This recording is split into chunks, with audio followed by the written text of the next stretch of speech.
Loveline may contain sexually oriented content. Listener discretion is advised. Adam Carolla and Dr. Drew. Loveline, coast to coast. Hey. Loveline. I'm Adam Carolla. It's Dr. Drew over there. Phone number 1-800-LOVE-191. Dr. Drew, board-certified physician, addiction medicine specialist. He's outraged at CBS. Not CBS so much. But go ahead. Keep going. Okay. Oh, look at that. Look at this. He's outraged that the Emmy Awards did not go off tonight. I'm outraged that they canceled it because a few pussies were afraid to stand up in public in a time like this. Hold on a second, Drew. We'll get to your passion in just one Just second. have a cream puff in the entire Claire. Who made those cream puffs? Don't call me Tara's mom. Really? Why? Anytime there's war, in time of war, she bakes. It's Tara's 21st birthday at midnight tonight. Oh, it is? Yeah. So they give out cream puffs, huh? Yeah. Very nice. All right, tonight we have a couple of very beautiful young women from Roswell. That is, of course, Tuesday nights. That's coming up, Tuesday, right? Yes. Yeah, that'll be Tuesday. I did the math there. Majandra Delfino's here, and Shiri Appleby. Majandra was on the show before, right? Yep. And Diane Farr played her mom? Yes. Ann told me that. I was going to say, you didn't remember that. Somebody told you that. I said, who's Diane Farr? No, I didn't say that. No. Drew gets a kick out of that because it's partially true. But Diane used to be our beautiful brown-haired sidekick on Loveline. The TV. Yeah, Loveline, the TV show. You worked with her for 3 years. Oh, yeah, 2, okay. Please. So what's Roswell in? Is this the 3rd season? Yep. And it's going strong, or at least strong enough that you're doing more? Strong enough that we're doing more. And how many more are you doing? 22 this season. If things go well. Have you? How many of those 22 have you completed? I think we're on 6 now. Yeah, we got a long way to go. Oh, and you've but the one you did first is already aired. I mean, they're airing as you're doing them. Airing Tuesday. It's starting on Tuesday. Right. Okay. Get it Tuesday out, Adam. I can't figure anything out because we do all of our episodes basically, and then they start airing. Let me interpret. He works on a show called The Man Show. They do all of their episodes before they air. Right, okay. Not we. Yeah, I'm sorry. I'm sorry, Drew. I know you're not on TV. I didn't mean to bring that up. Drew's mad because they kicked him off of TV, and I remain on TV. Oh. I remain a force on television. What do you mean you weren't willing to do a show about, like, the boobs and stuff? Yeah, and trampolines and things. I do little morning show, Good Morning America, and cable networks, NBC show, things like that. I've been kicked off cable. I feel bad about it. He didn't have the range to talk about erectile dysfunction and then make the move to boob jobs like I was able to. Appearance of boob jobs on trampoline. That's right. All while drinking some beer. That's right. That's on television, The Man Show. That's Jesse Ventura. Absolutely. All right. It's on tonight, by the way. So Roswell on Tuesday, 9 o'clock. Man Show on tonight. Any questions you guys want to ask me? Well, no. Get your business out of the way. They have 16 more episodes to film. So therefore, go ahead, Adam. So therefore, you have to ask for an opportunity to appear on their show. Oh yes, I'd like to be on your show. Okay. Would you like to be our love interests? Either one of ours? Yeah. No, both. That's good. Yeah. Both. Ooh, juicy storyline. I know. I may have to bring that up. Yeah, that'd be good. You guys fight over me. Okay. All right. On a trampoline?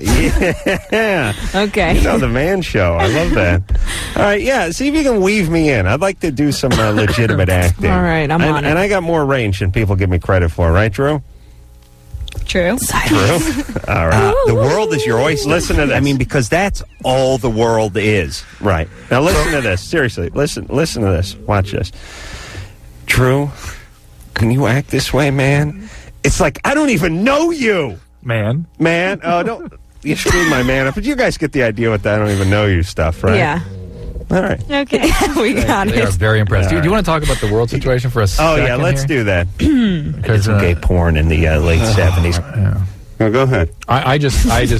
My first level of outrage is just, I spoke outdoors next to the Shrine Auditorium today, and then I went to Disneyland. And the point being that people should be people that talk publicly and who give opinions and occasionally will talk about politics have an obligation to stand up and go about their business. What were you doing at the Shrine Auditorium? I was giving a talk at SC. They had a big health thing, and they had a big stage set up outside there, and I gave a talk. But the point is, I stand up in public in a big crowd. I'm not a little bit of fear, but you know what? It's my job to go do that if I stand in the public sector. Well, what do you think people didn't want to take the stage for fear they'd be hit with a sniper's bullet? This was the report that several celebrities did not want to go out and going to congregate. This was the report. They felt it endangered them. And I thought, really? What a bunch of pussies. I mean, I really was angry because if these are the same people that shoot their mouth off about politics all the time too. Right. Like, hey, go ahead and stand up and stand behind your words. That's fine. Well, what are they? Hide out. Well, but what are their words? I mean, their words are they're pussies in words too. They're the ones that say we should apologize and not do anything. Yeah, well, they're constantly commenting on and how we need to retaliate and blah blah blah. Well, whatever their point of view is, if you're a public person and you have offering points of view, right? Your job is not to hide out and make yourself extra safe. Yeah, you know what I mean. No, your job is to stand up and when the bullets are whizzing too. I agree. You know what I mean? No, I think it's really, really lame to do anything short of that. Yeah, I didn't know that they canceled it because the celebrities or talent were fearful. And doesn't that piss you off? Yeah. I mean, get past the fact that you're happy for them that it was canceled. I'm happy for the people that had to do the show tonight, the singers, the dancers, all the technical people. Yeah, the fact that people didn't have to work. Everyone who got to go home on Sunday and watch CNN, I'm so happy for them. I can't get over my anger for the celebrities who didn't want to stand up. But here's the deal. Was that the only reason? No, there are some practical reasons. Like obviously, like insurance-wise, they wouldn't be able to. They could, safety. It boiled down to it boiled down to the fact that there's going to be a lot of news break-ins, and it's sort of an awkward time. That's what I figured it was. Well, and I understand that. If that's what had been the reason, I'd be fine with it. But people bowed out before. The reason it went from go to no go was people were not showing up. Let somebody tell you for reasons we're going to stop it, but don't be the person to be like, hey, even if you go, I'm not going to go. Yeah, but they're going to put their spin on it now. All their publicists are going to get involved and say that, David Duchovny has a second cousin who's not been activated yet, but I want to spend his last hours with him at dinner and Sunday night. Yeah, there's going to be all that stuff. They haven't done that no yet. one's going to say. But also the arguments to be made that maybe not a lot of these celebrities feel comfortable being the celebrity in this type of limelight when something like this is going on in the world. Maybe they're just feeling like it is a little bit of a superficial act to be going out and prancing around in the outfits. I'm sure there is some of that. But let's focus on the negative. Let's that's more interesting for you, isn't it? There's a handful of positive people that ruin it for all the negative people we'd like to criticize. So let's not focus on that. I'm sorry. I'll take. Let's really focus on the pussy there are factor. legitimate reasons. I absolutely agree with you. And if those had been all that surfaced, I'd be like, fine. But what surfaced rather rapidly was these stories about people dropping out, not going to be in public, not going to congregate. And I thought, I'm going to Disneyland. You know what I mean? I'm going to go about my business. And yeah, and Drew, you're the biggest wuss of all. All I hear from you is anthrax and food storage. Yeah. I mean, you're pure puss. No, not pure puss. I'm you're pure, about three-quarter puss. Half puss. But even a half puss stands up when it's time to stand up. You know what I'm saying? You got more puss in you than Cher has American Indian in her, wouldn't you say? Yeah, that's not much. That's true, but it's what gives you your pussacity. I don't even know what I'm talking about anymore. Yeah, I'm fine. Okay. Drew, but seriously, the difference between me and you in this is I'm not sure what's going on and you're freaked out. And if Drew in his freaked out puss state, as anxious as I am, can go to Disneyland because his kids have not been in almost 4 working days and what is that, 6 calendar days? This is an outrage. Drew's kids, the tunnel will be completed from your house to the Disneyland parking lot any day now. We call it a channel. The channel. Yes. Until then, he has to cater them. He has to drive them with the car. But Drew's kids go to... Drew, seriously, how many times has this kid's been to Disneyland this year? 15? No. They stay in the hotel. They stay in the hotel, and they're not coming from Florida. They live in this city. That's hardcore. You're 40 minutes away by the freeway. You stay at the hotel for 3 days? I went to Disneyland the other day. Did you go to the California Adventure? Yeah, I was there just Did you like it? Yeah. I mean, it's, I just didn't... So they got it. It's nice. It's not like Disneyland. I didn't like it at all. No. Where are you from? I'm in California. Yeah, well, so you passed all of it on the way there, right? You know what I mean? Like, why do you have to see the same thing over again? Because it's Disneyland. Well, that's but my point is people from other places find California. You live here. You see it. It's some roller coasters, and it's that Soarin' thing. That Soarin' thing made me cry. There was one Hollywood ride. What were we talking about here? What about these pussy actors? Yeah, don't you agree with me, though? Doesn't that piss you off? I do, but I know, Drew, you like to cling on to things and run wild with them. Yeah. I'm sure this is a small fringe. It really did get me, because I really think this is a time when people who are in the public sector need to stand up and get shot. If that's what it takes. All right, good. And to stand up and be strong. Good. Otherwise, you pussies. Yeah, I'd like to. I hope. I'd Even like as him to hit anxious as I am, I'll stand up. Who's that Dharma? Who plays Dharma in Dharma Gray? Yeah. I'd like to strap some TNT to her and send her into a crowd. All right. What is her name? Jenna Elfman. Jenna Elfman. And what happened? Did her publicist die? How come we don't hear anything about her anymore? What happened with her? All right. Chris, you guys hate Jenna Elfman too? She seems like a pain in the ass at Jenna Elfman. I don't really have any thoughts about her. Right. That's how we should all be. Yeah. That's my point exactly. No one should know her name. She's a crappy sitcom. Nobody should know who she is. I don't know it either. Chris? Yeah. Do you know Jenna Elfman? No. Good. My plan's working. Go ahead. The man show today. It was my birthday. Happy birthday, Chris. Great. Yeah, whatever. What's up? Well, also, like to say, I'm from New Mexico, so I know all about the Roswell thing. Oh, right. Good nice, tie-in. nice. Yeah, I just moved here actually to Oregon this year, so yeah, I know all about the aliens and all that. Oh, you know all about the Roswell thing. Thus, you know the Roswell thing. Okay, what's up? Yeah. Well, I guess I'm having a hard time like masturbating. When I masturbate, I can't come. You know. Mm-hmm. We know when the aliens leave behind those little things in your neck, implants, little plants and things. It's one of the side effects is ejaculatory failure. Yeah, right. that might do it. Yeah. You're having trouble when you masturbate? Yeah. All the time. Well, yeah, I really never have come before, like by myself.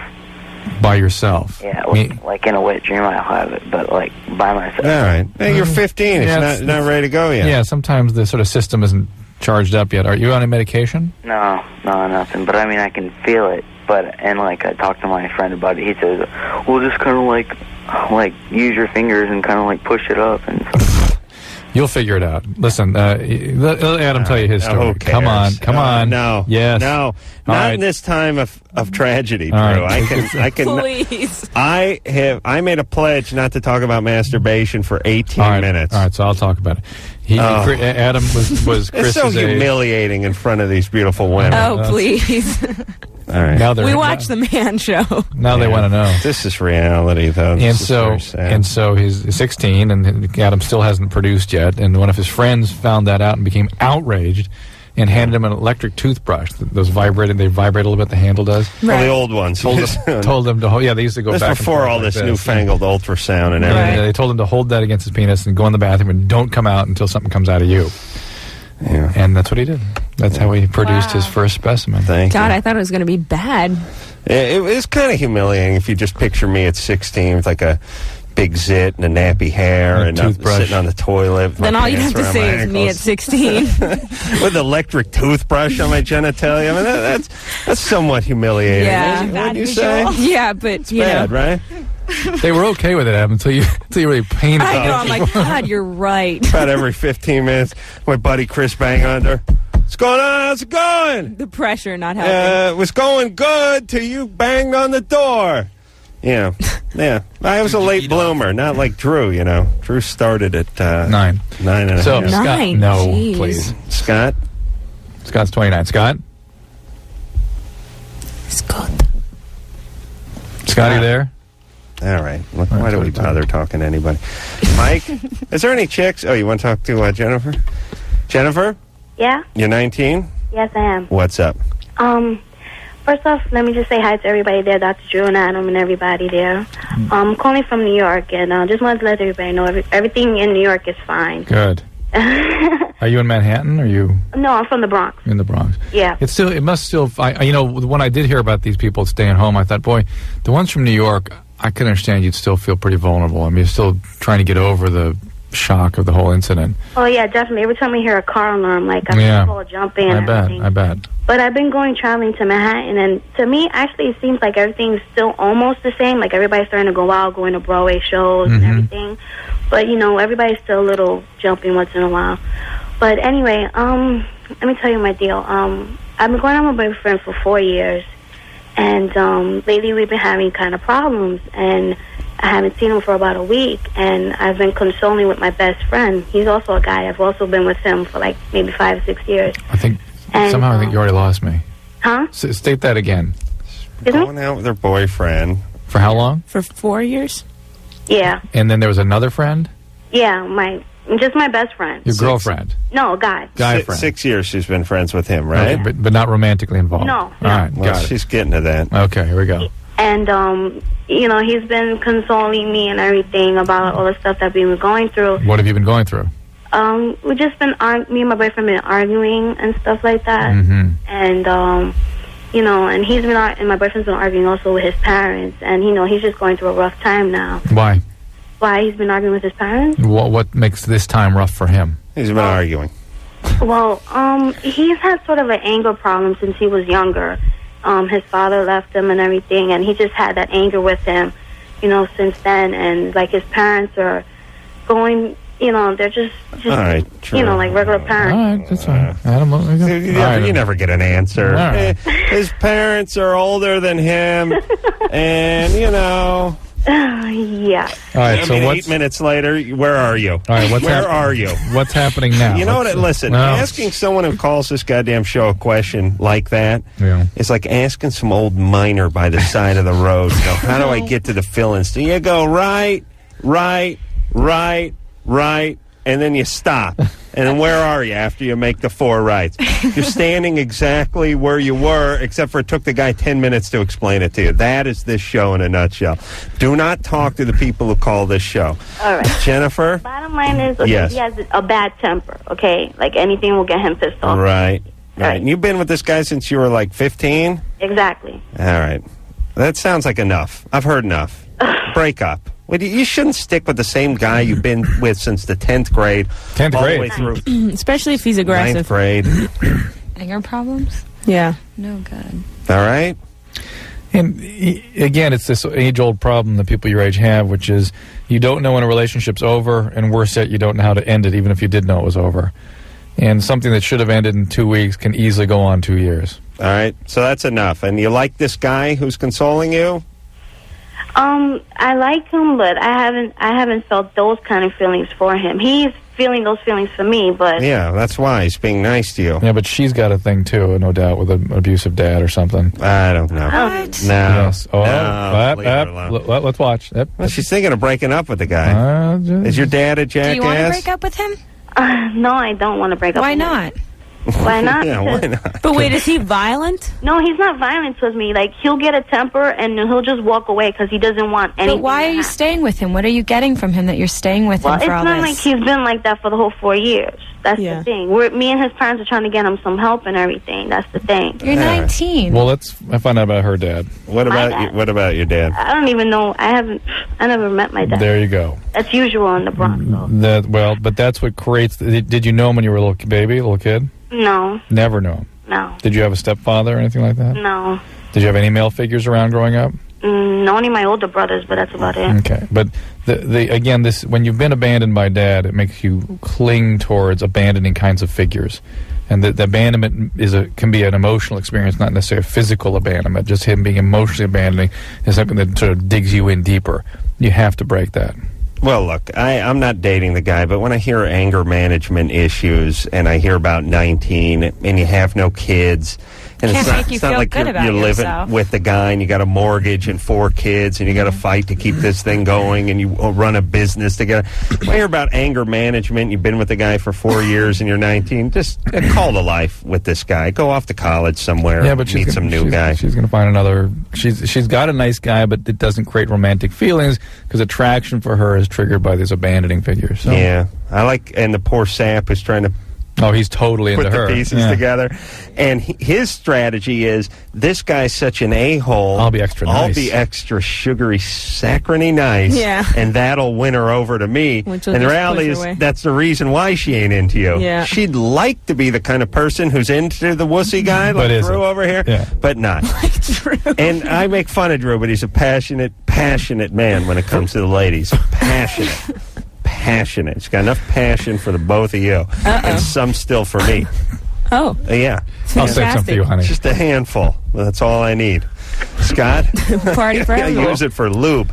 I use Drew's passion for lube. Do you understand that, Scott? Yeah. It's like a water-soluble lube, Drew's passion. Scott. Yeah, how you doing? Hey, what's up? I like your show. I listen to it all the time. Thank you. You watch Roswell this Tuesday, too. I'll try to do that. Please. Please, yes. Go ahead. Okay, I'm calling because my girlfriend and I, we've been together for about 3 years, and in the past year I've had a problem with heroin, and I've been using since the beginning of the first day of the first month of this year. What were you taking before this year? Actually, I just quit drinking. I've been drinking since the age of 12. Okay, so you're an alcoholic and switched over to heroin. Were you using pot, too? When I was a young teenager. So it's really been alcohol and until you switched over to heroin. Yeah. All right. And I've tried methadone actually 5 times, and it never really worked for me. Yeah, methadone is just such a disaster. I know it's got a popular trend right now, but I got to tell you, it is a disaster. Drew, you've always hated that methadone. I hate methadone. And it's caused my girlfriend and I, we're not even speaking now. She started thinking I was using her, and I really wasn't. But Scott, it is in fact the losses that accumulate from addiction that ultimately get people to change, to do the work they need to do to get well. And she may be giving you a gift by leaving. It's what gets your attention and gets you into treatment and keeps you in treatment. Yeah, that's true. I see. I've lost a relationship after 5 years. I have 2 daughters from a previous relationship. That was alcohol, though. Yeah. Yeah. And right now, I'm just trying to figure out the best way to get off of this completely, where I don't have to. So I've checked into different programs, and without having medical insurance, they won't let you in. All right. You see, you have no insurance. How much are you using right now? About 1 gram a day. Okay. How much is that? That's an average. It's average? Talking about costing? No. He just wants to know sort of relatively, are you using a lot or a little? And that's what most heroin addicts use, around that much. How much does that cost? It's about $50. Yeah. That's it? $50 a day. $50 a day. That's I could do that easily now. Well. And Coke, I was going to get into because it was like $30 a gram. Well, I can do them both, I think. I think I can afford it. I got to talk to my accountant. $8 a day. Well, I got to call Tony tomorrow, see if I can afford that. Well, all right, so Scott, you need to be in a program, and you're going to need to be there probably about 3 months, and you need to be somewhere who can medically detox you also. I'm trying to think, are you not a veteran, are you? I'm sorry? Are you a veteran of anything? No, I'm not. Anything. Well, I mean, you I know did what you in mean. service for a while. Yeah, too Long bad. age. Listen, all you losers who aren't going to college should go into the military. You do 3 or 4 years, they boot you out of there, and you have health insurance for the rest of your life. It's great. It's great. Yeah. Yeah. Well, Drew, what are you going to do with this guy? Yeah, I'm you want trying to talk to him off the air? No, let me just, because I don't know of any county-funded beds off in that area. You might try in Pasadena, Impact House. It's called Impact? Yeah, or North Hollywood, a place called Cry Help. Wait a minute, that's my dad's house. I hope not. Grew up there. Basically, what I've heard you saying a lot, like recently, when you talk to a heroin addict or you talk about heroin addicts, you mention that it's basically they never stop. It's over. It's basically a slow wait, and then they die. It's like, well, they die if they don't get treatment. Yeah, but if you get to heroin addicts, have the most miraculous recovery of any addicts when they recover. But it has the highest recidivism because it brings you down so hard. And when people get well, they're so grateful and they do so well. All right. But I call Impact or Cry Help. Cry Help's in North Hollywood. Impact is in Pasadena. They have county-funded beds occasionally, and maybe you can get something going that way. All right. Well, it's a good thing we're spending all the money on the drugs there. On the military. Well, I mean, we spend so much money on protecting the drug thing. Yeah, seems like we should just work a little harder on the rehab side. Oh, yeah. Would there be better money spent on that side? Yeah. What do you think? Oh, yeah. Well, this guy's buying it for $50. He's getting it every day. Yeah. How big a dent is that going to put in his habit? I mean, what would it be if for $100? You mean? Yeah. No. What would it be if it was $10? Yeah. He still gets it. I mean, He gets it at 50. He gets it at 10. He'd get it at 100. Mm-hmm. That's the whole part about being addicted. Now, if it was 100, we get more of our car stereos ripped off. That's basically what it translates into. But it's 50, so it's kind of moderate. Listen, I hope it goes down. Mm-hmm. I get to hang. My property insurance goes down when drugs go down. I wish heroin was $5 and coke was $5 a kilo, because then they wouldn't have to bust into your house and steal your crap to fund their drug. Mm-hmm. All right. We're talking about Roswell tonight. We're talking about also launching a little offensive attack on some of our enemies out there in the world. And Drew's still whipped up about the pussy actors, the so-called pussy actors over there, canceling out on the the Emmys tonight. We'll take a little break. We'll be right back. Hey, everybody. Loveline. I'm Adam Carolla. That is Dr. Drew over there. Phone number 1-800-LOVE-191. Majandra Delfino and Shiri Appleby are both here. Roswell is the name of the show. Tuesday night, 10 o'clock. 9 o'clock to 10 o'clock. Yes, 1 hour. I would have caught myself. You give me just another pigeon's heartbeat on that. UPN, everybody. All right. So, what goes on this Tuesday? I mean, how much can we give away? Or not give away? I don't know. Yeah, I don't know. I mean, if anybody's been watching, it's Max and Liz get back together. Me and my boyfriend, we get back together. I told you. It gets hot and heavy. Good. Yeah. Oh, yeah. It gets hot and heavy. Couple. And a cute couple. Yeah. And then I'm going to make an appearance later on in the season. As our love interest. We want you nobody together. knows that. That's right. That's just between us. That's right. I'm noticing here you have Deal With It. Yeah. What? What's the that? book Deal With It there. It's like about young 14-year-old girls and it is going through puberty. Where is that? Down there on the bottom of that. I will tell everyone that this one? Adam owns Deal With It. No, we've never seen that, so let's see it. Okay. Covering each other. I know. They're like, I didn't know how I got it. Oh, this was my sent thing. That to us. Is that yours? This is girl.com. Yeah, when I was at an internet company, we were doing some stuff with them. So. All right, there you go. You're gay. You read that book? I'm familiar with it. No, but they were like trying to get a lot of people to buy it, and there was like hype over it. Oh, there was, because it talked about like real crazy things, right? Stuff like this show talks about. We had the women on. There were 3 women from New York. Remember this? Oh yeah. We had them on the show. Yeah, and that's when they brought this up two and a half years ago. Really it's been sitting on that. It's been sitting here for 2.5 years. I always give that to a boy; he will never like a girl again. I always yell. I don't trust people who make a living out of giving other people advice, and then people say, "Well, don't you make your living that way?" And then I go, "Oh yeah," and then I'm embarrassed, so I'm not going to say anything this time. I always go, "Yeah, but still." Which is my way of saying you're right, but I'm not going to admit it. You have nothing to follow the still? Yeah. No, it works good. They go, I don't trust people that preach to other people about how to live. Isn't that what you do for a living? Yeah, but still. See, it makes me right again. Of course. It's come around, and you can't argue with yeah, but still. Yeah, but so it's kind of like... Yeah, but it's different. It's kind of like I'm serious. Isn't it? Yeah, but still I'm serious. Sort of a Trump. No, I'm serious is... It's another Trump. It's another like, hey, cut it out. All right. Drew? But serious to the point. Kyle? Yeah, okay. Give me that book back now, Drew. You're all distracted. Go ahead, Kyle.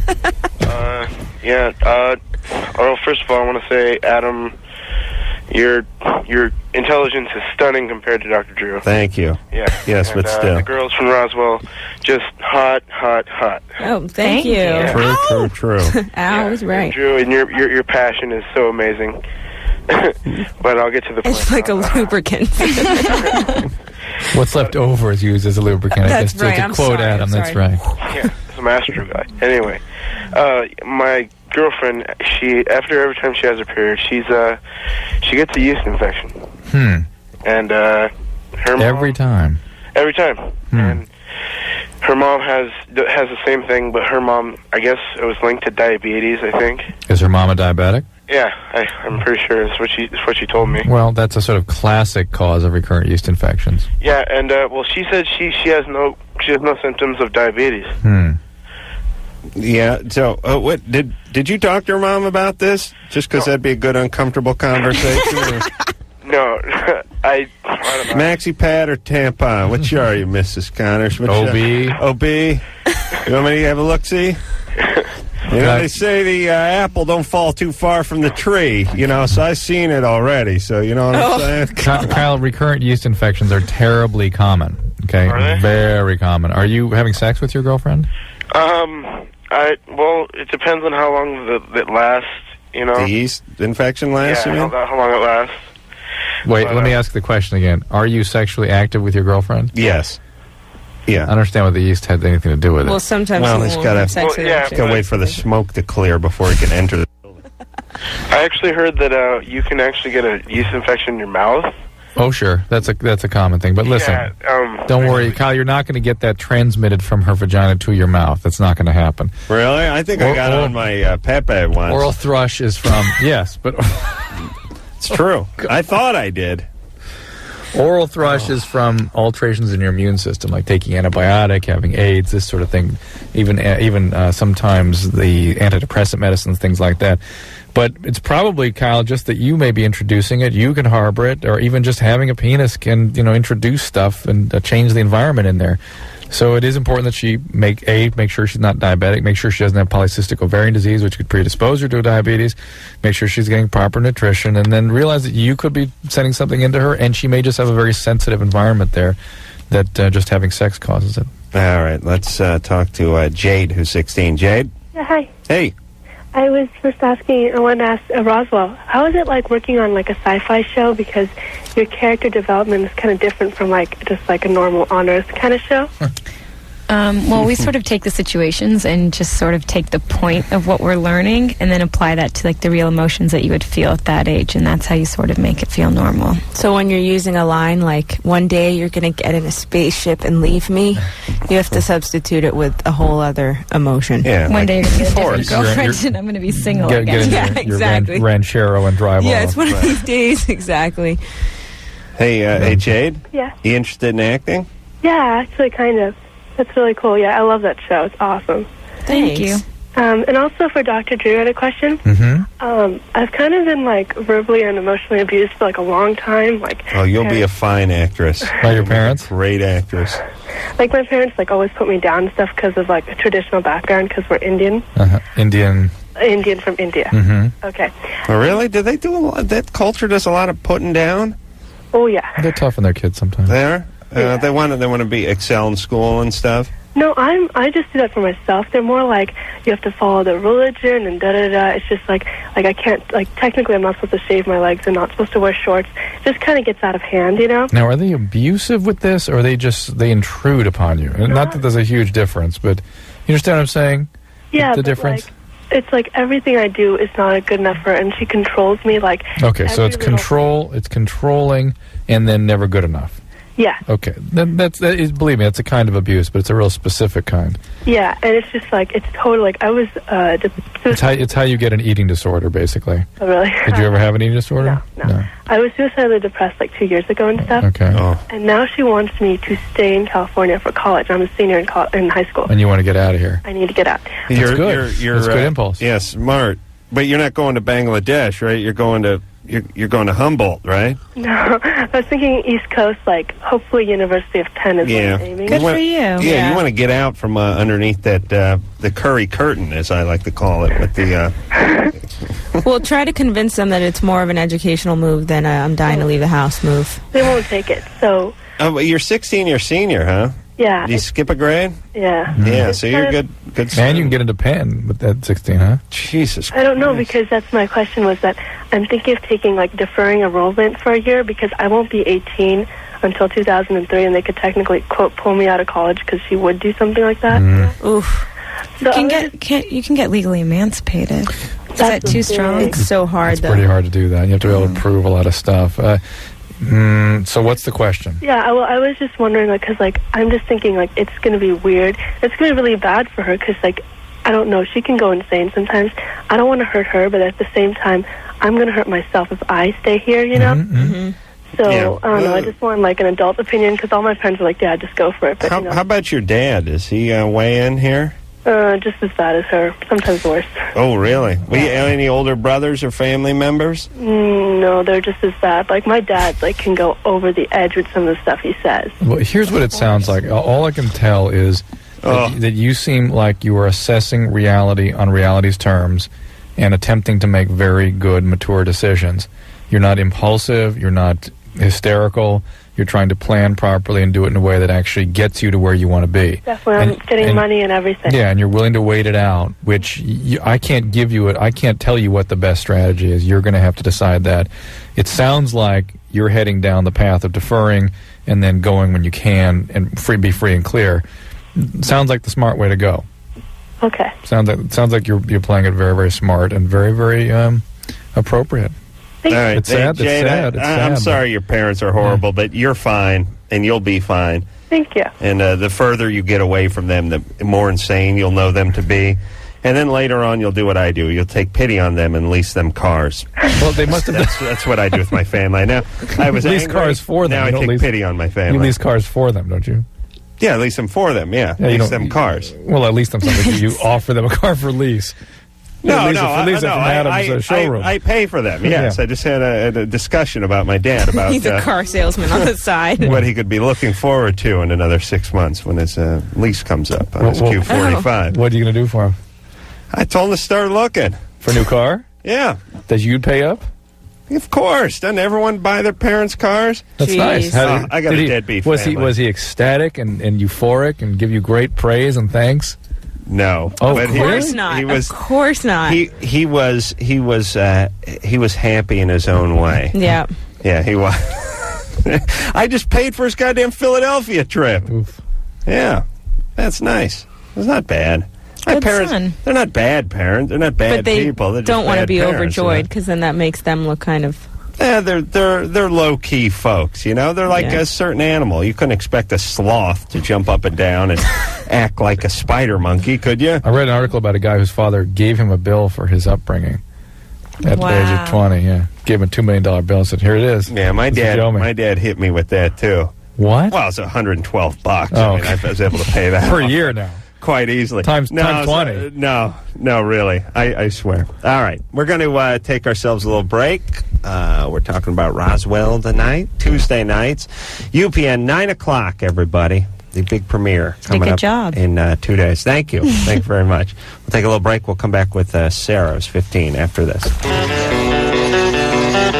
Hi, this is Dexter and Noodles from The Offspring, and you're listening to Loveline with that asshole Adam Carolla and that guy that's full of himself, thinks he always knows what he's talking about, Dr. Drew. I hate that guy. I could do better than that. It's Loveline. Settle down, you chatty Cathys.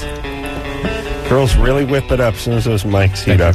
Oh, please. It is Loveline. I'm Adam Carolla. That is Dr. Drew over there. We're talking about Roswell tonight. Drew just got a page. Wants the girl's autograph. Who wants that? Who paged you? Somebody works in my office. Really? Mm-hmm. He's shocked, this one. He's like, Roswell? No, I'm shocked that they didn't pay, because Drew has a strict policy with his clients and office workers that they can only page during the goddamn show while the show is on the air. So I have to hear Drew's pager going off into the microphone.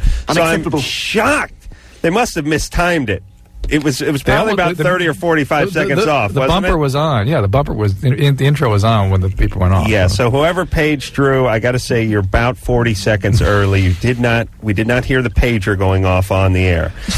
All right, Roswell, everybody. Tuesday nights, 9 o'clock, UPN, the big premiere coming up this Tuesday in a just scant couple of days. And, Drew, you got the autograph pen ready there? I'm ready. All ready to take some calls? Sarah? Yeah? You're 15? Yeah. What's up? Okay, my boyfriend, like, we've been dating for, like, a couple months, and, he's, like, always asking me if I want to sleep with him and stuff. Mm. And what I want to, but I'm kind of scared. All right. How old is he? He's 14. She's 15. Hang on, ladies. No. Don't do it. Don't do it. Like, I have a great quote that Shiri's mom said, which, what did she say about sex, which is so great, to a young girl? Like, if you do it too early, it can ruin it for if life. you have a bad experience for your first time, you're going to look at sex with a bad idea in your head. You need to be with someone that you can be comfortable with, so when you think about sex in the future, it's a positive thing. I've never met a woman That's not bad. Yeah. My mom told my sister exactly the same thing. If you have sex too early, it'll ruin it for your life. You're not going to be comfortable. But she did add this caveat: unless you run into some like Italian or Puerto Rican stud who bangs the bejesus out of you relentlessly later on in life and really brings you back to sex. Right. Someone with the You'd need a passion miracle. of a guy like Drew. And Drew, Yes. you've been on a few of those missions where you actually had to bring someone back. bang them back to life. I see. Yeah, you can't mess around with that because you'll ruin it for the rest of your life. It's an interesting point. I think a guy could bring you back. You get the right guy. Here's but my yeah, thing about it. But it's different for girls. It's different. I agree. I don't mean a guy. I mean a guy can she bring you shouldn't need back. to gamble that. It could not happen. Agreed. She could not find And her. I rarely met a woman who wished she had had sex sooner in her life. Wait, It's you'll be always so people- much more comfortable with your body and yourself that you'll be able to enjoy it instead of be afraid of it. And I Right, will tell you, I sir, agree. there is good evidence that women before the age of 16, their brain development is such that, and men too. Development. They don't have a brain before 16. That's They do. according to It's the data. just I saw some different. data Yeah, that it is suggested different. no. There's a lot emotionally and cognitively it needs to be managed when you have that kind of relationship with someone. Our brains are not prepared for that based on what we think about what people need in order to be healthy in that relationship. All right. And a guy who's pressuring you, forget about it. Hold on. He's probably on top of her now. Sarah? Oh, yeah. All right. There you go. No, well, he's not here right now, but he lives in Boise. But the reason I'm so scared is because I was molested when I was... Boom. That's why you're Exactly. considering The it. further That's why reason you're, not to. That's why Do you're it considering for it. someone with somebody that loves you, that's make you feel good about yourself. And someone who'll wait. He said that if I wasn't ready, he would wait. All No, right. then you're not ready. That's fine. Well, he'll wait. Hey, he right? said he'd wait. He'll That's wait. it. I did the same thing, and then I start looking at my watch and tapping my foot. Yeah, they get Are you impatient. ready? Tapping your fingers like... It's been 38, 39, 40 seconds now. I have Yes, sir. a question for Dr. Drew. Here Yeah, he sir. is. Is it normal for a 15-year-old to have breast cancer? Normal? It's pretty Oh, average. every 15-year-old has Well, that. not every, but about 60%. Have you ever heard of a 15-year-old with breast cancer? I've not heard of that. Well, I found out on Thursday that I might have breast cancer. How did you find that out? I went in for a breast exam, Yeah. and they told me that I had really lumpy breasts. Right. And lumpy breasts at 15 are normal. Well, I mean, she said it was had more lumps than an average 15-year-old. That's so what? That's fine. What does that have to do with breast cancer? Well, she told me I had to go in to get or whatever they call it. An ultrasound? Yeah. Okay. She didn't say you have breast cancer. She said you need an ultrasound. She's just being careful. The reason when you have lumpy breast, you can't feel tumors. So that's why you have to have the ultrasound done. Hey, Sarah, who molested you? My mom's nephew. Oh, mom's nephew. Her sister's son? Watch, Brother's son? Yeah. All right, be careful of that boyfriend of yours. Don't get pregnant. Don't have sex until you're ready. You don't have cancer. What kind of doctor were you seeing that said you had cancer?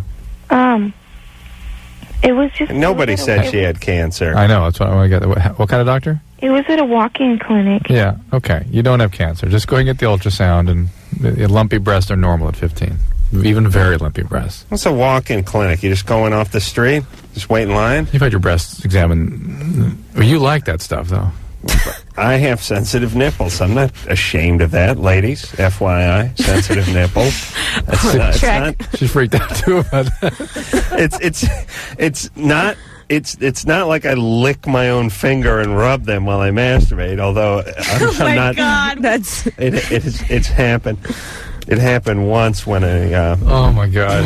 And the toothbrush embarrassed you. I see. Right, but okay. I'm just saying, as a guy, just FYI. All right. That's all. In case we do that episode. Oh, that's right. When that, there needs to be a sort of a thematic focus to that episode. Right. And the good news is there's 2 nipples, so there's plenty to go around. Perfect. So, Perfect. you don't have to fight over my nipples, is what I'm saying. God. There's one for One each thing of you. solved. That's right. Hey, Jesse. Jesse's 15. Jesse, what's up?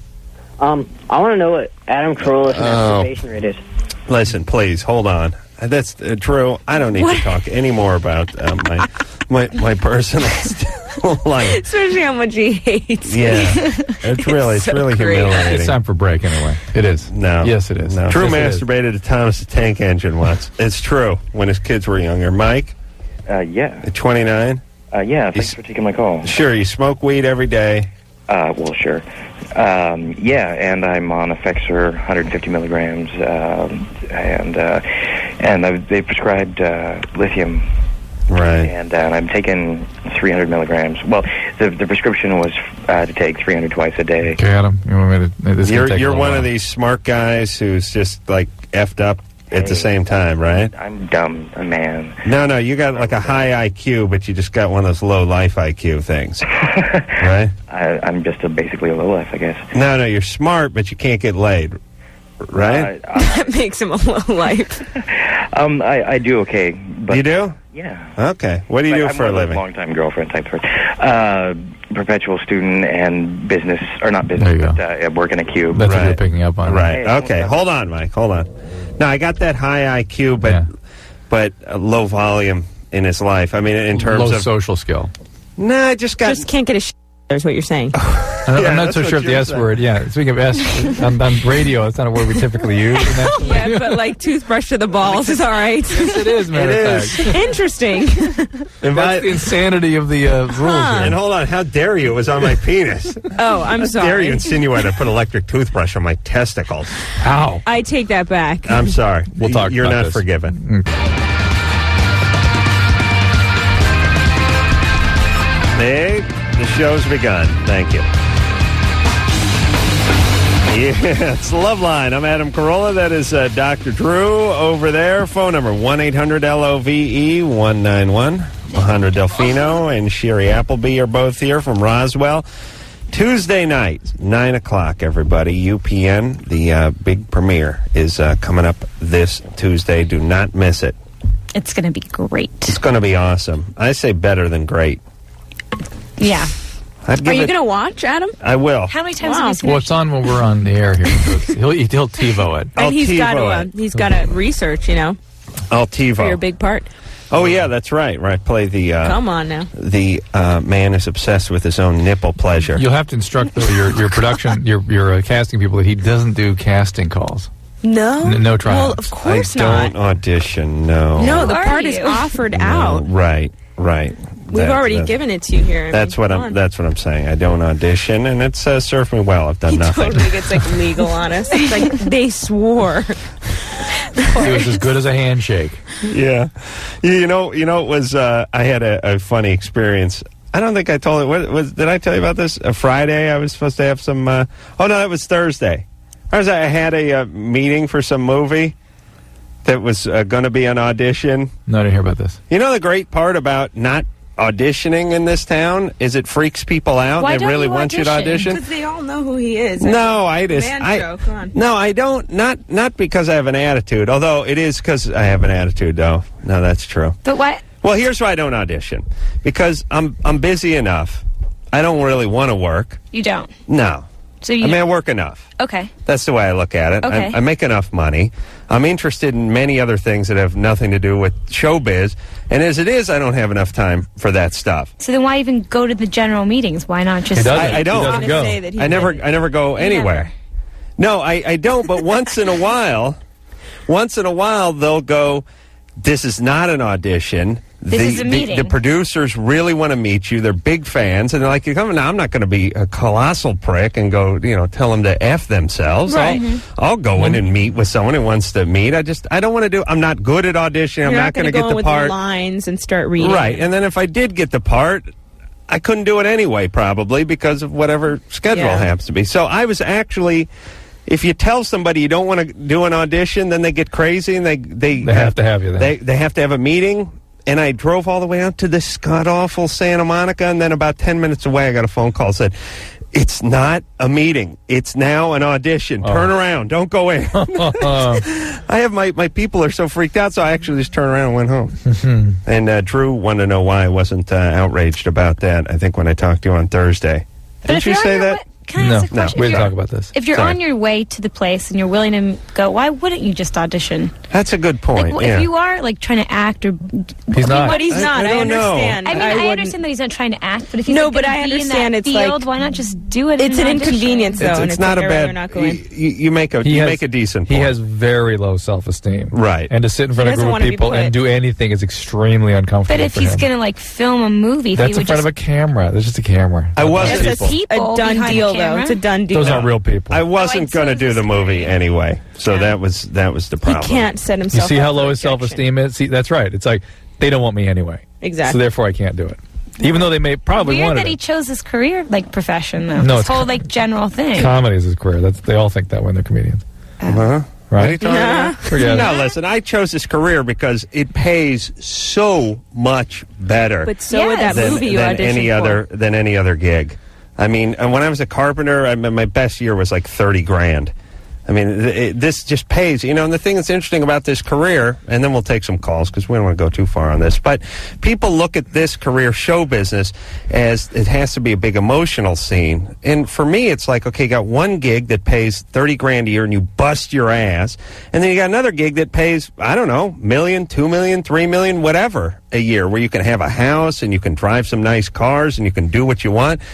And it just makes more sense to go that route. Of course it does. Right. And if you can do it without doing a bunch of auditions and meeting a bunch of idiots and stuff, then so be it. But I see that as part of more of the positive side of the job. React. I guess so. That part. Oh, no. Sorry. No, that's horrible. Refrain my personal Mike? No, that's fine. Mike? Yeah. 29. What's up? So Mike was on the lithium and the effects, sir. That's right. Yeah. My main question was, basically, I've been taking the 300 milligrams for a week now. I haven't done any of the blood tests, and before I go to the 600 milligrams, I'm wondering how important is it that I really do the blood tests? Did they ask you to test before stepping up? No. I have kind of a weird relationship with my shrink in that I only see him about once every 6 months, and he basically leaves a fair amount of it up to me to do research, and so I've been reading up a lot on the internet and such. And oh my God, Mike, that is just an unhealthy relationship with a psychiatrist. Okay, well that's good to know. Well, it's his dad, so cut him some slack. It sounds like it's that kind of relationship, bad boundaries. Yeah. Well, listen, you not only do you need careful supervision, these are dangerous medicines. It sounds like he may be treating you with antidepressants because you're an addict, which is completely inappropriate. I don't know if you are or not, but you're smoking a lot of pot and getting depressed, that's marijuana addiction. And that needs to be treated, and the treatment is not necessarily medication. In fact, preferably not. Well, obviously taking medication is not, something I want to go out of my way to do. Well, how about getting off the weed then? It sounds like a fine idea. That's one of the things he said, that by using the lithium, that will be something that will likely help me to be able to stop using. Why don't you just stop? That is BS. Really? Just do it. And stop. You need to go to MA. You'll need treatment. Marijuana addiction is addiction because it can't be stopped. That's what makes addiction. And if you have addiction, that needs to be treated. Your depression's not going to get better unless that's treated. And I'm very concerned about the relationship with your psychiatrist. Well, the good news is he only sees him once every 6 months, so how much damage? And in terms of stepping up on the lithium, 300 to 600 is sort of a standard daily dose. You need your kidneys checked. Best is to check it before you step up. But if you're talking to a guy who's 29 years old, he smokes weed daily, he's probably been at it for some time, this could be depression caused by the weed, is what Drew's saying. And so why pump more drugs in your system? Why not possibly get rid of the source of the depression? Right. Thank you. All right. You guys should come in here every night. This is fun. Yeah. Alex? Yeah? You're 13? Yeah. What's up? Okay, I've liked this guy, Ryan, since I was 11. I've known him since I first moved into this neighborhood and everything. Which would mean a lot, except for you're 13. Yeah. No. Right. But me and him, we kind of... When you're 13, being into something or somebody since 11, no big deal. Could be 18 months, right? All right. Anyway. Well, he, since I was 12 or something, a little while ago, he started liking my friend Kim, who had recently moved. You know Kim. Kim? Yeah. Good old Kim. Kim Tajanovich or Kim Wilson? but he started liking her. Oh, Kim. Okay, yeah. She basically didn't want anything to do with him. Right. And he told me he liked me, but when he's around everybody else, he doesn't want anybody to know. Does he like you, or does he like you? No, he likes me. Okay. Does he like? I love that he knows the difference. It's so great. Yeah, but does he like you, or does he just like you? It's such a good question. That's sorry. I mean, me and him have we've kissed and stuff. Oh, okay. And but when everybody else around, he's like he's uncomfortable, embarrassed. He just doesn't know how to deal with those feelings yet. Just give him time. Yeah. But don't deal with it. How old is he? 15. Oh, 15, yeah. You could do Forget that. it, yeah. No, he's uncomfortable. Plus, she's a lot younger, and he might feel funny about that. Exactly. So don't. I'm sure he does like you. He just doesn't know how to deal with that. And what's up with your friend Kim? He's not good enough for her? Well, she's really picky, and oh God, that's right. She's no bottom feeder like you. She kind of likes him, but she doesn't like him or like him. Or she kind of likes him. Sort of likes. No, she's basically she's a complete white girl, but she's white. What does that mean? She's like white. Wait a minute. Is she white or white? No, she's she's or like totally white. What is she? What does it mean when somebody's got 2% Spanish in her? But oh, that's nothing. Decided that she wants to be Spanish completely because it's cool now. By the way, trying to get into college. Black and Spanish guys. Right. I see. Okay. He's just not her type. So he's like white. He's like white, and she's like Mexican white, but she's more like she's white, but she wants to be Mexican. She's white. She's like white, but she wants to be brown white, right? And she'll taint that. She wants to be bright. Yeah. Okay. All right, Alex. Well, it sounds like you got yourself a guy here. And now, does he call you? Yeah, I mean, he recently moved to Altamont Springs because we got. Oh, you know, just right on the road there. He's down at Altamont next to Kim. All right. Moved, how far away is that from where? Where are you? You're just getting a kick out of this. Where are you now? Out in Seacane? No, I'm in Kissimmee. Oh, Kissimmee. So it's Altamont. So as the crow flies, he's what? 20 minutes. 20 minutes. 20 minutes. 20 minutes away. Yeah, he comes to visit, his mom and stuff, and he'll come see me. Oh, sweet. Yeah, it sounds like a good thing, Alex. Sounds solid. We give it a 2 thumbs up. All right. All right. Okay, thanks. Go slow. Be careful. Seriously, how far away is he? A half hour. Oh, because the way Drew drives is 20 minutes. Yeah. You can make from where are you? Most of that's on that floating bridge anyway. Right. Drew hauls ass on those pontoon bridges because there's no place for the cops to hide. That's there's no billboards for those guys. It's not no speed trap there. Plus, if you wipe Clearwater and Tampa, we were driving that one time. I mean, yeah. Those are the days. Going out to visit Kim W. out there. Hell of a chick. No, now she thinks she's a Carmen Miranda. I'm done with her. Yeah. 2% Mexican. 2%. Everyone's at least 5% Mexican, aren't She's they? Like 2. How do they know? How can you only be 2%? I'd say you got to be at least 10 or nothing. Danny? Yeah. You're 14. What's up? You depressed? No, it's Okay. Maybe the girls have the question. I want to know how to get the girls like me. You mean like you or just like you? Like. Like. You want to know how to get them to do that? Yeah. You're 14? Mm-hmm. You got to invent something. In a band. Yeah, you got to get in a band. Can you do it? Can you play anything? Yeah. What can you play? Guitar. Oh, there you go. We like you already. How old are you? 14. 14. Got nothing but love. You got to talk a lot about your nipples. Oh, no, don't do that. Don't do that. Oh, please, don't We're be just coy. appeasing him over here, but it doesn't work. I like the way they get a visceral reaction. No. Please, no. Leave that one alone. So what's the deal? Is there one particular girl you're interested in? Yeah. And how old is she? She's 14 too. And Do you talk to her? Yeah, we're good friends. You've been into her for a little while? Mm-hmm. And who does she like? Not to my knowledge. Maybe she likes you then. She's just scared to say something. Why don't you ask her out? I don't know. That's what I'm scared of. Like, say no. What are you scared of? What's the worst that's going to happen? Too weird? You know, I think, and you guys help us guys with this. I'll put Danny on hold, but he can listen up. I think as a guy, you think that if a girl finds out you're asking her out and she doesn't want to go, she's going to like freak or think there's something wrong with you, or just generally that they don't look at it as a part of life. That as a girl, you should be getting asked out. Mm-hmm. You are going to turn down a certain amount of guys who ask you out, but you don't look at them as freaks because they asked you out. Well, if you do it in like a level jumping kind of way. What? A level jumping, you know what I mean? Like we're here and somebody all of a sudden acts like we're up here, you know, but you're still down here.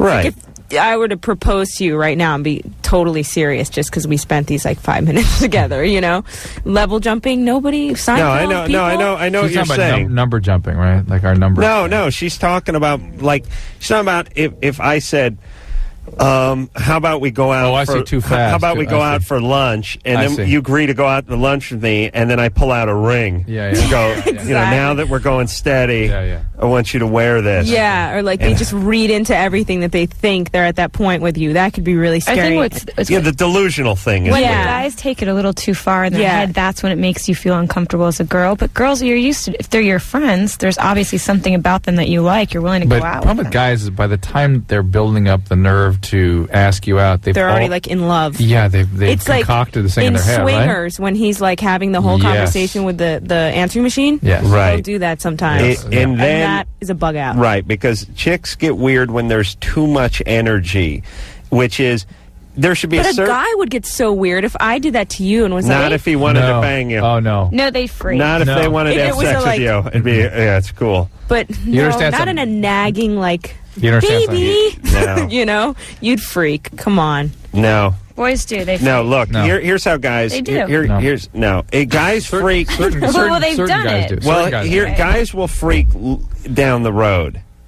I mean, guys will freak, you know, 3 weeks into the thing when you're putting the screws to them But and you're see, talking we don't about like your parents yeah, and we're stuff talking like about that. something different. Yeah, I see what you mean because Like- nobody's gonna, you know, go have sex with them. So certain boys know that that's not what girls are after, and the girl will level jump and they'll be like, "Great," you know. Yeah, guys freak out when you've been on like 4 dates and the chick starts talking about converting to Judaism and stuff like that. Then guys get weird. But if a guy is physically attracted to a woman and that woman comes over and wants to know what he's doing Friday night, he's in. And even if she bum rushes him, or even if she does it in a very inappropriate But out of bounds you have kind of to way, understand, he'll though, still do it. sometimes guys don't even know that they're physically attracted to a girl yet, and that's where all the scheming goes on in the girl side. No, we No, don't kid yourself. I'm telling you. No, Can we you don't. stand behind me? It's No. so true. You want to go to coffee? Like, oh man, if only you guys knew. Yeah, girls. No, we don't know There's if a you're. lot We don't more. know if you're into us, but we know if You we're know what? into you. My theory about guys is that when, like girls, you'll like a guy. He doesn't get it until after you've stopped liking him and you've already moved on. Then they've caught the drift. That is a certain kind of guy. That is a particular. Many guys Gay guy. are like, stop. Not a Who passionate, said this? not a passionate man like Drew. No, those are guys. A Those lot are of guys are like that. They're not as perceptive as women about certain things. Women pick up when a guy is starting to feel differently about a woman, and a woman, by the time a guy gets it, she's already over it. And because some of them just have a hard time believing that anybody, you know, likes them. Do you disagree with us No, completely? listen, Not guys. anybody, but just like Here's the us. deal: guys are thick and they're stupid and they're out of it. Lame, Yes, lame, they're lame. lame. They're lame. Guys They are have lame. no idea what's going on. Yes. And women are much more sophisticated when it comes to matters of the heart. But one thing guys do know is whether they're attracted to somebody or not. And they don't come around on that. I don't know. No, guys, they are not. Now, I mean, once in a while, Guys women are attracted to everything, though. I mean, now you're not being you know, fair. let me tell you what guys do, though, which is a brilliant move, especially with you hot-looking chicks, because here's the deal about good-looking women. You can't talk about their looks too much because then you fall into the category of all the other guys who focus on that too much. They do this one. Here's my move. It works like a charm. You I'm go. so excited. I know, I'm just please, dying to just see what like it is lay that you it use. on. Come on. Come on. You go, listen, you're really attractive, but when I met you, I knew you were really attractive, but I wasn't really into you that way. I mean, you were hot, and I knew you were hot, but, like, I still never thought about it that way. I wasn't into you that way. But then, you know, we started talking, and you asked me out to coffee, and once we got into it, and then it started to build. But like, I know you're an attractive person. I mean, I can tell you that. That is total. Ladies and gentlemen, that is a level jumper. No, I'm kidding. That is total BS. If you hear that from a guy, I've never. Total BS. It's smart because you're not going to be able to convince a really hot chick that you absolutely had no idea what she looked like and you weren't into her physically. You have to admit she was hot, but you just have to be naive and play. I never thought about, I wasn't thinking that way, but the more we spoke and the more you talked about your pets, the more you spoke of your stuffed animal collection. And the dream you had last night. The dream you had that involved some of your pets. I was really, the way... you didn't know what part of the world the Middle East was in. I mean, that kind of stuff, the more we discuss that... Believe me, guys know when they're attracted to a woman. Yeah. They do. The ones that say they came on to it are full of crap. Drew, please. Total BS. If you ever hear that, just click off to it. Here's what guys could do. Guys could line up 10 women and just go, nope, yes, no. What do you think we do to women? Right, except for... You do it right away. You could do that. But you can come around, though. Except you have the for... capacity to come around. There's 2 or 3 of those guys that are in 10 that would fall into category C, which is, I got to talk to him and see what his vibe is. Are they intelligent?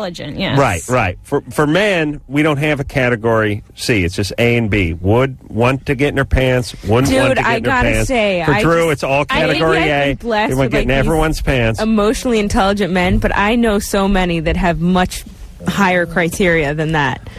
I'm talking ultimately. Yes. I'm not saying they're going to marry some. No, but I know people that won't spend their time unless it's with you. Marriage or something like that. There's a no category for them, though. And when somebody's in a no category, they can't come back. Women have the no category also. Yes, they do. You walk into a bar, every single woman, you walk in and you check it out. There's, yes, I'll talk to that guy. This guy comes over to me. No, I'm not going to talk to him. Exactly. I'm just telling you, there's a third group of question mark guys where it depends on what their vibe kind of attractive, and that's how I've seen many men be with women that you're like, I've talked to them where they're like, this girl's kind of, into me. I don't like her. But she wants to go have coffee. What do you think? And then next thing I know, they're like, God, I'm in love with her. And it's totally because she crept in there. She pulled some smart, unlevel jumping thing. They totally disagree. I know. These guys are bi, maybe. No, shut up. And here's the other thing that you guys have. We have a much more universal and concrete way of judging your looks.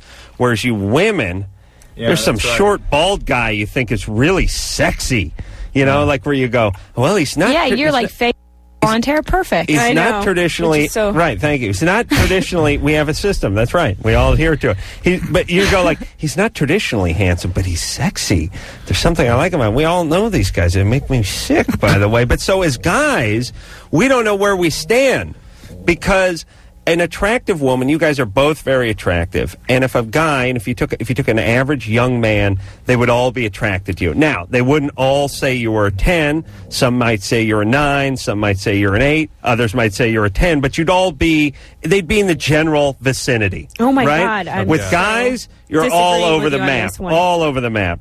Disagree. No. Let's go to break. No, okay, we got to go to break. I got to tell them that Roseanne story we had. Talk some sense into the ladies. We'll be back. I'm taking things off. No. Hey, welcome back to Delfino and Appleby. I know. Appleby and Delfino. I mean, Appleby and Delfino, the new talk format here on Loveline. Roswell's the name of the show. Tuesday nights, 9 o'clock, everybody. The big premiere is coming up this Tuesday. So mark that on your calendar. It's too late to mark it on your calendar. Just watch it. Write it on your hand. Yes. On your tennis shoes. That's right. Right next to my name. Yeah, right next to Carolla's name. All right. Where was we, or is we? We're getting back to the phone. Let's speak to Stephanie. Stephanie? Hi. Hey, you're 19. What's up?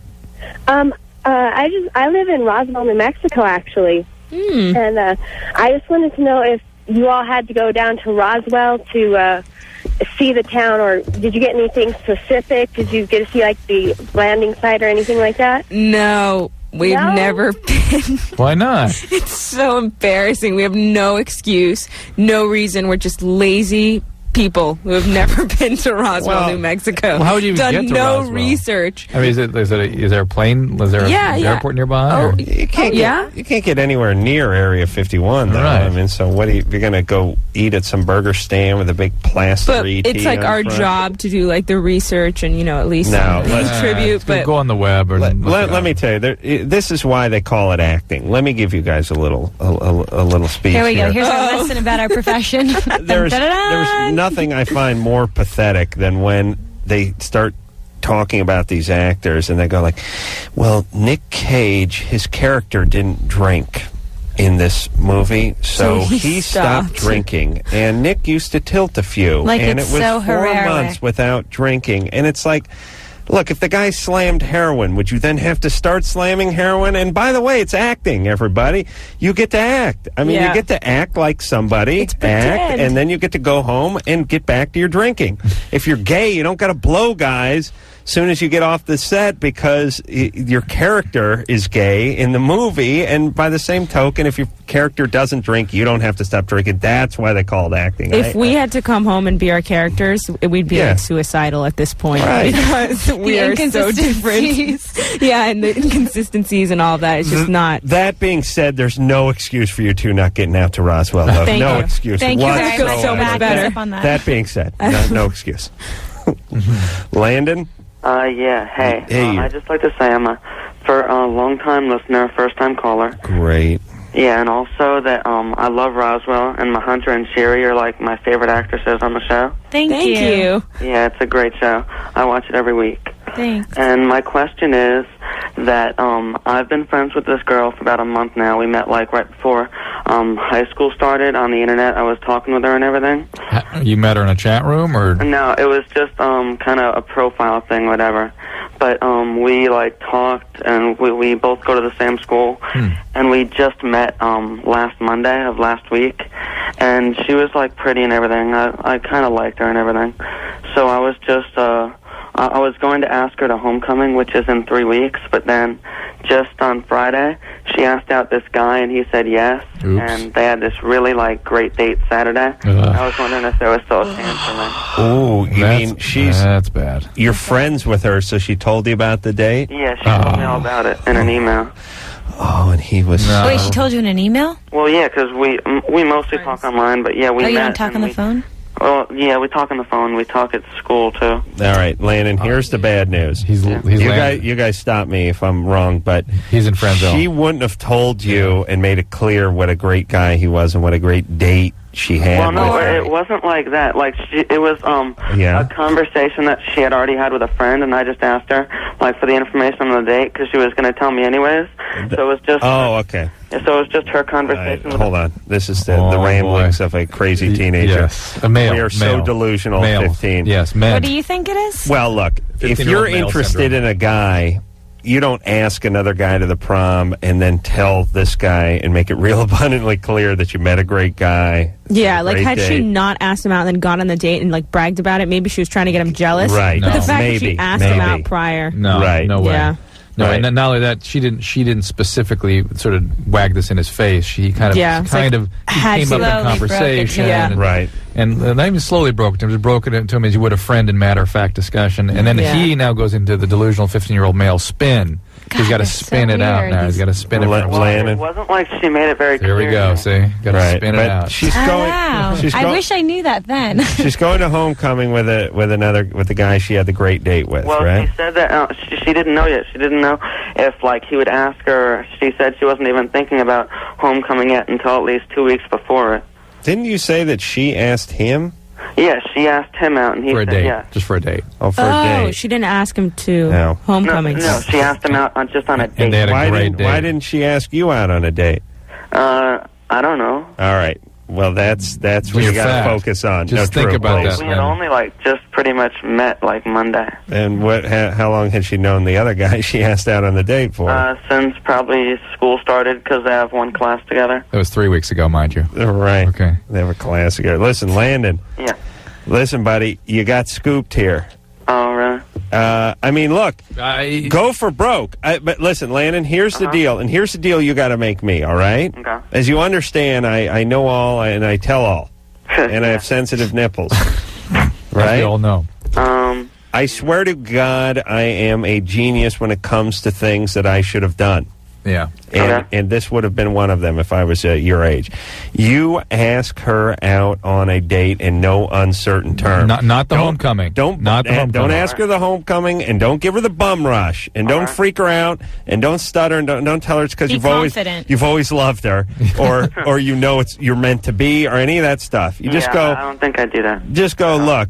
Let's have coffee. I'd like to take you out Friday night and see a movie or go to dinner. What do you think? All right. Just be real cool about it. Now, I'm confident, please. She's going to give you some BS. And that BS is going to be, that sounds great, but I can't because of this, or whatever the reason is that she can't. That word, that means no, and don't ask her out again. And that's she's your going answer. to be nice. She's going to be real nice, and she's going to say, Landon, you're great. You're a great guy, and I could see why a girl would have to be crazy not to be interested in you. And here's what you hear. But wah. You're Charlie Brown's teacher talking to you. Right. You're looking for one word, yes or no, and that's your answer about homecoming. And you're going to hear, I would love to any other weekend, but this weekend, but that weekend will never come. Yeah. Don't ask her out after that. Right. Yeah, that's it. One time. Yes or no. That's it. Now, don't even listen to her answer. Yeah, just yes or no. No, even if she says yes, if you don't go out with her Friday night, because you could still get the call Friday afternoon that says, that's what, she'll get. Something came up. She'll say yes first because she's on the spot. If she's in front face to face, she'll say yes and then call later. So you're right. You're right. So you are either going out Friday night or you are not. That's it. That's your answer. That's your answer. You know it sucks about going to the same school with somebody. Everyone knows your schedule and like all that. Like now, I don't want to do anything, but I tell people I have to go check my schedule, which there's nothing on it. But at least they give me that. No one knows that. They leave me alone. Like let me check that out. There are no 15-year-old males that understand what we just explained. They don't. No, because you know why? I'll tell you why. I swear when I was 15, I was like... I'll tell you why. Because girls, and God bless you, you're too nice. You're nice and evil at the same time. Which is, they say, Landon, you're a great guy, and any girl would be lucky to go out with you. But this Friday, and they walk home hearing, she thinks I'm a great guy. She thinks any girl would be lucky to go out with me. I was a bitch. Yeah, right. Well, no, it's not intentional. No, I mean, I would just be like, no. You know what I mean? I'm sorry. I really like you and everything, but I don't want to go out on a date. Just because I really like you. No. Like, you're really cool as a friend, but I can't. Even you're really cool as a friend, you're going to get another date question. Really? But just a friend? Listen, watch. Let me give you the. Let me give you the. Straightforward as you can be. Let me give you the proper response. Go ahead, ask me out. Will you Adam, will you go out with me, please? You filthy, putrid pig of a man. That's what they need. But what is disgusting. What is a 15-year-old girl going to say? No, it should. That's what you do. What else is a little girl going to say? It's got to be something more definitive. I would like very to tough. pull I know nuts it's hard. It's a lot to put on a woman. A woman, it's so uncomfortable. You want the guy to be nice to you. You don't want him to be rude and talk shit.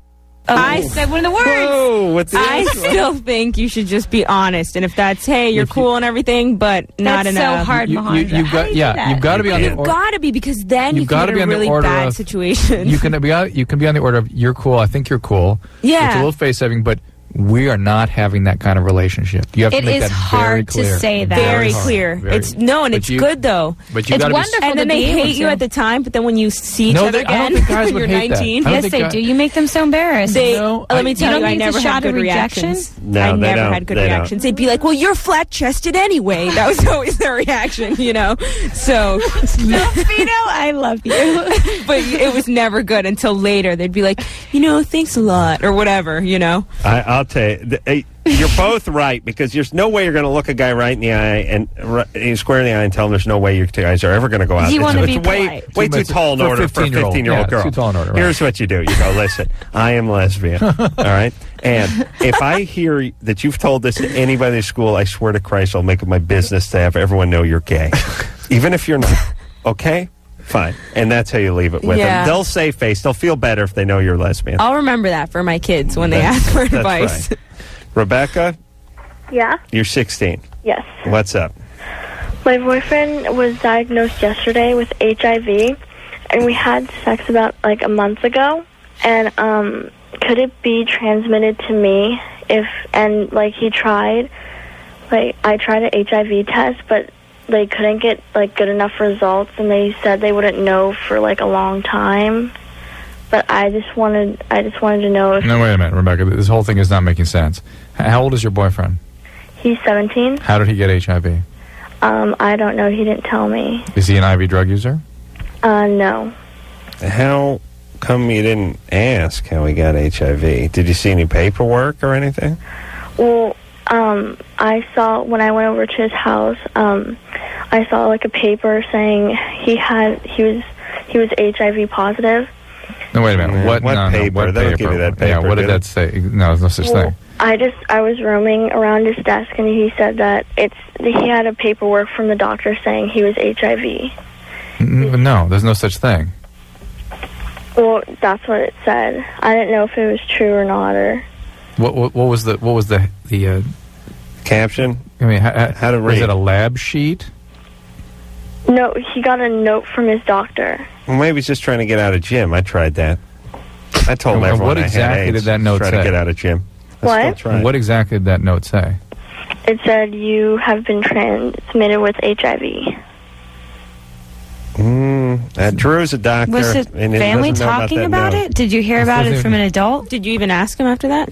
No, I was just quiet about it. I just didn't ask him. I didn't know if I should. Wait a minute. This is Where are the adults? Where are the parents talking about this? No, his parents weren't talking about it. I was just roaming around. All right, so you have or haven't had a conversation with him about this? I haven't. So you don't even know what you saw? Well, she saw it. She thinks she saw a piece No, of I know paper he that said to her, and he said the doctor didn't your boyfriend say to you the doctor gave me a note that said I was HIV positive? No, I found it. And he never talked to her about it? She hasn't even discussed it with him. No. Look, you don't know what you saw. I know. I can't even imagine a situation where a doctor would hand someone a note like that. So I have a feeling you saw something you thought you saw but didn't see. Are you having protected sex with him? No, we were unprotected. Well, okay. Well, what's going on in your life there, Rebecca, beside the AIDS scare, which we're sure you don't have? Well, like, me and my boyfriend have been together for like a year or so. Oh, okay. How old are you? 16. I'm 16. And he's 17? Yeah. And has he had a lot of girlfriends before you? Yeah, he said he had a couple before me. Right. You're talking about him like you're talking about somebody you don't know. No, I know him. How many people has he slept with? Well, he told me he slept with like 5 girls. And he's 17? Yeah. Son of a bitch, I like to give this And guy then HIV. you said you had an HIV test? No, I didn't tell him anything. No, you said you also had an HIV test? Yeah. And what happened with that? No, and they said that the results couldn't come in yet. Who said that? All right, hold on a second. Hold on. Listen, I'd rather talk to a Minabert. I really would. We'll get to the bottom of Rebecca, but Rebecca's it's like semi-retarded. I mean, she's 16 years old, and she's got a serious learning disorder or something. Or this is a bogus call. No, she's somebody. I think something bad happened to her when she was a kid, and when I say retarded, I don't mean retarded. I mean retarded development. She's can't process. She's properly. at a level. Yeah. She doesn't sound. It doesn't sound like you're talking to a 16-year-old. Sounds like it's like I feel like a cop talking to a 5-year-old. Yeah. And did Daddy have a gun? He had it was shiny. Yes. You know, Why is someone that young having sex? Oh, 16. 16's old. 16's pretty good. Are you Sorry, kidding? I sound so... Oh, hold on. Rebecca. Yeah. Is there anything happened to you when you were younger? No. Nothing? You weren't physically abused or sexually abused or anything? No, not at all. You love your daddy? Everything good? Yeah, everything's fine. What's he do? Does he drink? Where's my bourbon? Huh? No, he doesn't drink. What kind of truck does he drive? He drives a Dodge. Truck. Yeah. Oh, but not for a living? Just for transportation? Yeah. What's he do for a living? He is a engineer. And he's a good guy? You love him very much? Yeah. All right. Cool. All right. And she, by the way, after my quick retard speech, she perked right up. I noticed that, yeah. Now, I'm wondering how you just gained 25 IQ points in the last 30 seconds, Rebecca. She's not trying to make up a story anymore. No, I know. You see? Yeah, I think it's bogus. Liar, whore, Yeah. liar, whore, Right. and you know it. All right, we'll see you in That was AIDS. crazy. We'll see you in AIDS hell.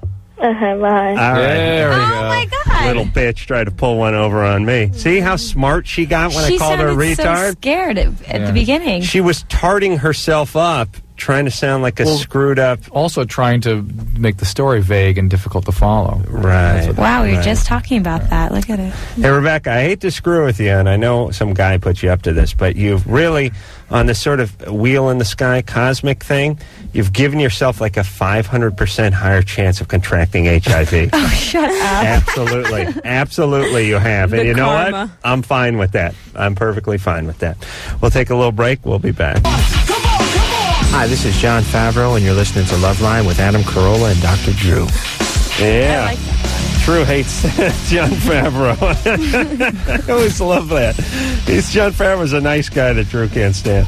All right. Majandra He and I Delfino. had a big fight on the TV show. I like him. I like him too. Sorry, Drew. Shiri. You know what? I don't Appleby. dislike him. A I little like him. torn here. No, I like him too. We've made up long Drew, since. listen, where's the old comatose? I'm going to get my paycheck and go home, screw the kids, Drew, that I've grown to love over these years. Just please, lean back. Please, lean back. Get away from the microphone. Roswell is the TV show. Because, Drew, at the beginning, when we come back, I like to say who the guests are and where the show's we on the air now? Yes, we're on the air now. Roswell, everybody. Tuesday nights, 9 o'clock, UPN. Big premiere this week. All right, now. Keep on throwing. Massive. Now we can get back to the phones, and we really don't need calls tonight, but we'll take some just to say we did it, because I get yelled at if I don't. Jesse, Yeah? you're 16? Yeah. What's up? Not much. How are you? Oh, hold on a second. What? Oh, my God. Something's up Hold with on. All right. We were talking off the air about that bitch who called in and made that bogus phone call. Liar, whore. And I've said many times I don't really care if we get bogus calls or not, because I punch out at midnight, and that's fine. I get paid the same whether we get all bogus or none bogus. But there's a couple of things that upset me about her, which is I don't like it when people screw around with serious topics that we have to give you the benefit of the doubt on. It's cheap to do bogus calls where you can't step up and go, listen, BS, or get out of here, you're full of ass, because they're talking about something that's potentially life-threatening and a very serious topic. And so to me, it's kind of a it's against the Geneva Convention on bogosity. Yeah, now here's the whole deal with a bogus call. It's a challenge. You try to pull one over on us. Be creative, yeah. Right, but if you call in and say your dad has AIDS because he's an HIV drug user, and I want to kill myself, then we have to talk to you whether it's real or not, because obviously even if there's a 1% chance that could be a real phone call, because it's so grievous, we have to stick with you. And it's kind of the coward's way of making a bogus phone call. But the other thing is there are people who theoretically have real problems and would like to have them solved, and each one of you that spends 3 or 4 minutes of our time is one less of those people who gets their problem solved. But that being said, I'm so glad I called you a retard, and it is worth it for the one bogus phone call that I call poor innocent people retards. It was interesting that she went from retard, though, to college graduate, right? I saw her IQ snap right when we got back to her. She went from confused little country girl to a diabolical witch. Yeah. All right, so let's get back with old Jesse. Yeah. All right, you're 16. Yeah. Well, I got my nipples pierced yesterday. Right. And I just wanted to know if that could later affect anything with childbearing and breastfeeding. All right. Wouldn't the time to have asked that question been prior to the spears being put through your nipples? That I put her on hold because her phone was screwing up, but we've had this call before. And it turns out it makes it a little more difficult, but it's not a big deal, that we are told. Okay. I don't know, I have no scientific or clinical experience with that, but just be very careful. You're 16, baby. Don't even think about getting pregnant for many years. Dave, that's better.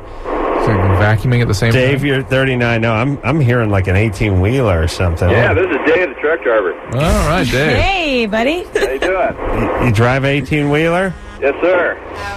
Boy, do I know the sound of an 18-wheeler. Wow. There you go. There you go. Thanks, Dave. Hey, Dave, do you get that thing where the guys do that arm pull thing and you honk your horn? Kids do that?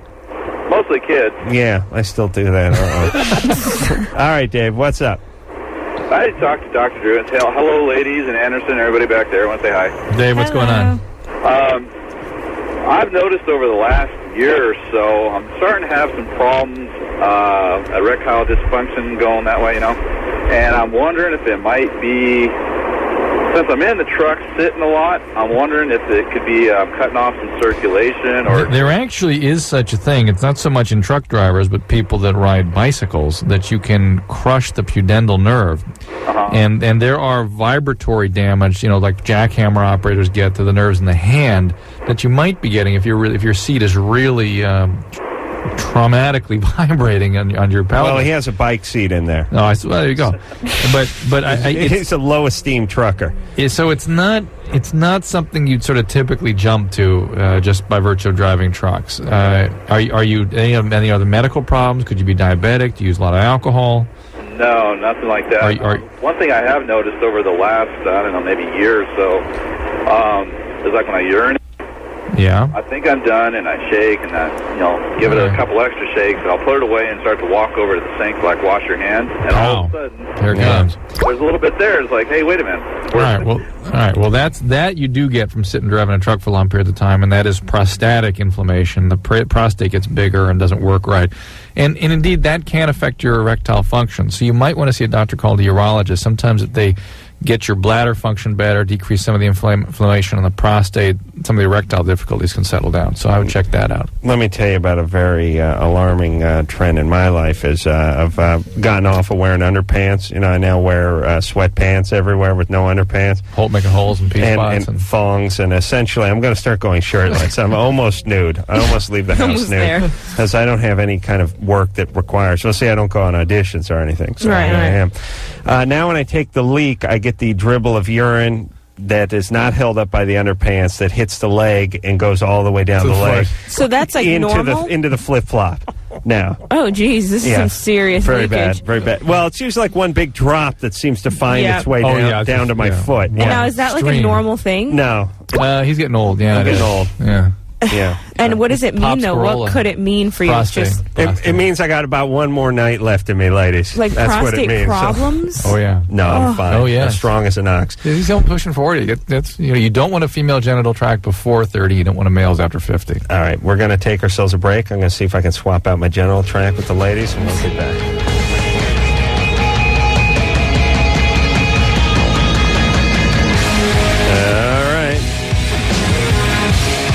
Drew pointed at the screen there, anal sex call for the ladies. I want to thank Majandra and Shiri for coming in here tonight. Roswell, everybody, Tuesday nights, 9 o'clock. Please watch the show and support our new best friend. Terrace 21. Oh, yes. Happy birthday. Want to wish her a big happy birthday. Remind me to tell you what I did on my 21st birthday tomorrow night, Drew. All right, on the drive home, shall I hear the story? It's entertaining enough that it should be said on the air. Right. Thank you guys for coming in. Thank you. We really enjoyed it.